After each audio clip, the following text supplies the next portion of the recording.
Squatting single whip. Squatting down, snake creeps down leg. All the same move.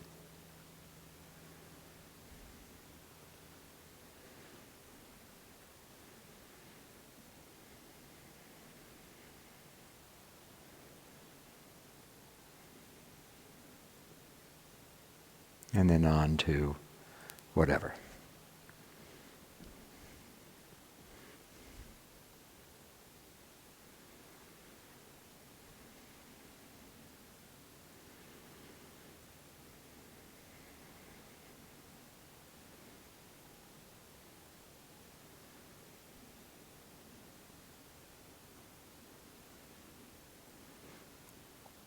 So this is a big dramatic move.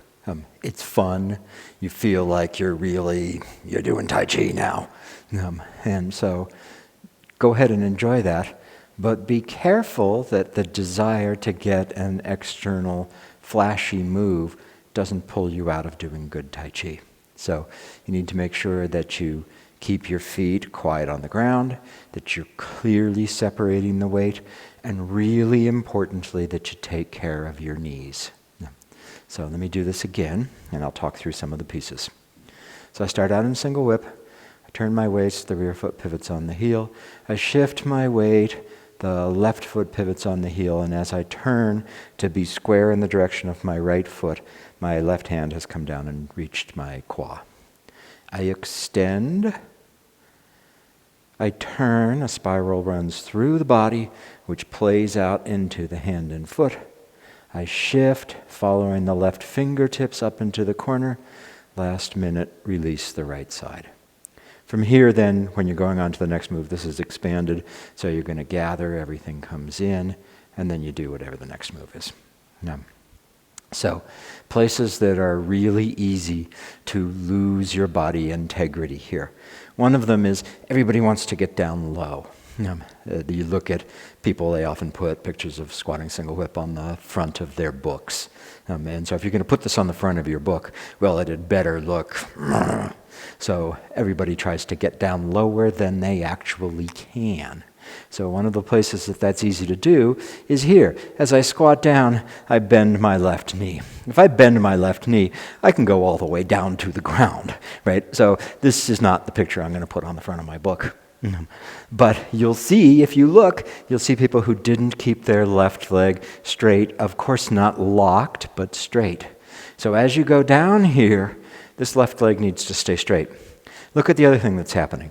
From my rear heel through my torso up to the top of my head should be fairly aligned. I'm not doing this. Bending over to try to get down lower. So when you come through here and you extend, it's tempting to do something like this because I'm really trying to get down low. The other thing that people do is after they reach the final posture of squatting single whip, the final posture of squatting single whip is here. So that's it. 100% separated, the end. From here I'm going to sink just enough to put my left foot flat on the ground, and then it's all up into the other corner. So one of the things that people will often do at that point is try to get a little more drama, a little bit more down to the ground, and you'll see people doing this. Which, if you try this at home, is really easy. Oh, la-di-da. Oh yeah, I'm really getting down. So stay away from those temptations, and instead really work within the constraints that the form gives you. Another point to pay attention to is this right knee. So I start out here. My left foot is pointed directly in front of me. My right foot is at an angle, 30 to 45 degrees. When I turn, I want to make sure the right foot is pointed exactly at 90 degrees to the way I started. So often people will miss and they'll turn their right foot further. See how my right foot is pointed out to the corner? If I do that, I'm definitely going to cause trouble for my knees. I sit down. As I extend here, watch where my right knee is.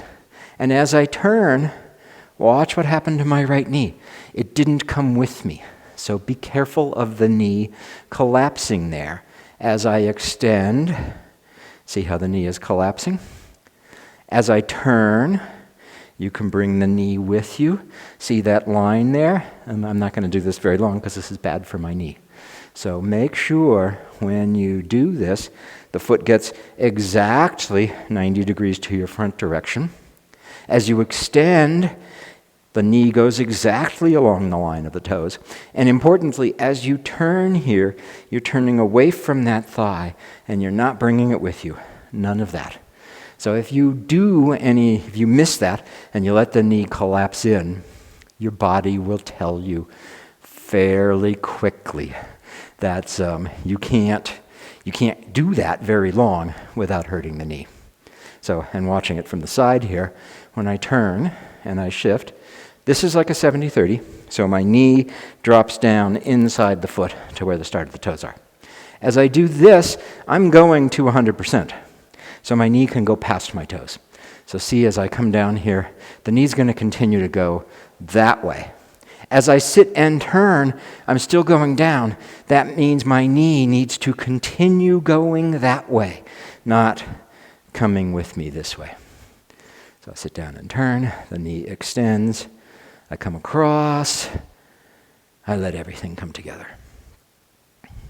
So those are some key points for maintaining the integrity of the body, making sure that when you extend here, it's not a crunching over, that the knee continues along the path of the toe. I had turned my knee out a little bit too far, so I need to get it back, so it's actually right in the line. Knee continues along the path of the toe, and as I open, it doesn't get pulled with me. So if you can work on those pieces, that'll give you a foundation for getting your squatting down to really work. Now, what's interesting in squatting down? What's interesting in squatting down is that we get a whole bunch of little parts where the pieces of the body are moving in different ways. And so you'll get this feeling of tautness and release. You'll get this feeling of the parts of the body changing contra to each other rather than moving in lockstep. And so here's one of the first places you can see that. So I turn. Now what happens here? Does the whole body, does everything open there? So see how as I do that, my foot is moving immediately, my left hand is turning immediately, my head is turning right with this. This is like opening a door. This is like a barn door. I come, here's the hinges on the door, open the door. So there's no motion happening inside the body relative to each other. So it's a lot more fun to actually get some motion happening inside the body. So as I do this, and I come across here, I've extended, and now what I'm going to do is I'm going to start turning, and it's going to work its way through the whole body. So the first thing I do is I start looking that way. As I look that way, then I let my head follow. I'll feel it in my shoulders, I let my shoulders follow. I'll feel it in my chest, I let my chest follow. I'll start to feel it down here in the center of the body, I let the center of the body follow. Notice what has happened to my legs and my hips. They haven't hardly changed at all. So as I'm doing this, I'm turning away from the right thigh. Since my left foot isn't moving, I'm turning towards the left thigh. So when I do that, the right quad is opening, the left quad is closing, right? Showing it to you here. I come through to here, and I start to turn. I let the spiral go through the body. The right quad is opening, and I'm turning towards the left. As I do that, you'll develop a little bit of a feeling that the left foot needs to move on its own. So then you let that play out. You come through here, extend, spiral through the body, head, shoulders, chest, waist, quads, and then it plays out onto the foot. So see how my foot moving is at the very end. Plays out, foot turns, hand turns, as opposed to opening the barn door. Everything comes through here, all turns. Now, the end of the move, make sure you do this, is 100%. So this is a completely separated move, unlike a lot of moves where the end of the move is large, and then you might get small before you go on to something else big. I was just in here while Beth was working on turn and strike with heel. The end of the move is big, and then it gets small. And then squatting single whip, the end of the move, everything is compressed down. But it's 100% posture. So I come through here, I turn, I'm separated. You need to be able to pick that foot up. This is another one of the ways that you can get down further. When I do this, I've got weight in both legs. So I need to be truly separated there. So then after that, I come down, I turn, I sit down just a little bit more, just enough to put that foot on the ground. This is the bottom. Now at this point, everything is going up towards the left corner. So it doesn't keep going down. It's not down some more, take a picture of me looking really far down, then come up. No, it's down, and then it grows up from there. So down, small, sit down just a little bit more.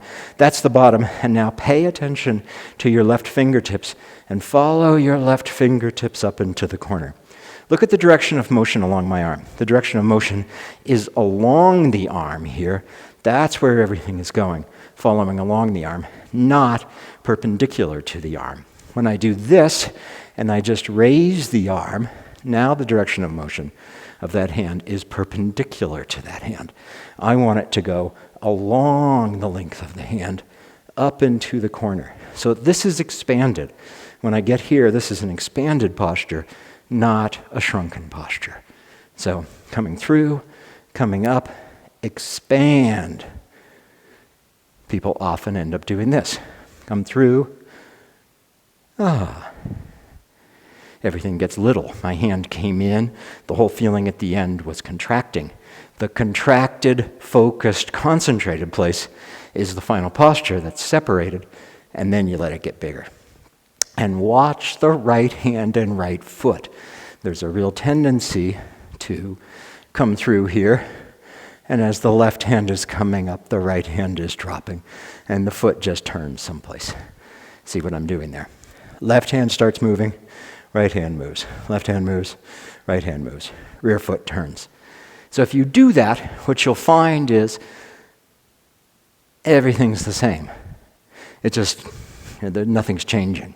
It's lifeless. So leave this right side behind until the proper time. So as I come through here, and I'm coming down, I sit down a little bit more, I'm following my left hand. Notice how my right hand is not really moving yet. And someplace right about here, there's a feeling of tautness and stretchedness across the body. If I went any further, I'd start efforting. So at this point, let this whole right side go. And as the right side goes, it's like squeezing a tube of toothpaste through here and getting the toothpaste to come out my fingers. So we don't talk about martial applications much, but this is the killer martial application. That person who's attacking you, you do squatting down, and then you cover them with toothpaste.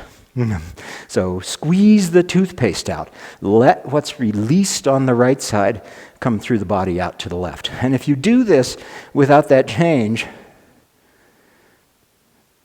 nothing comes out. It's just la-di-da, back and forth. So I come through, I elongate, I spiral through the body, I sit down just a little bit more, I follow my left fingers up, I leave the right side behind. At the appropriate time, I release the right and I let everything come out the left. Then I gather and go on to whatever the next move is. I think I hit the points I wanted to, so let me do it twice more so that you can see, and we'll call it a squatting single whip.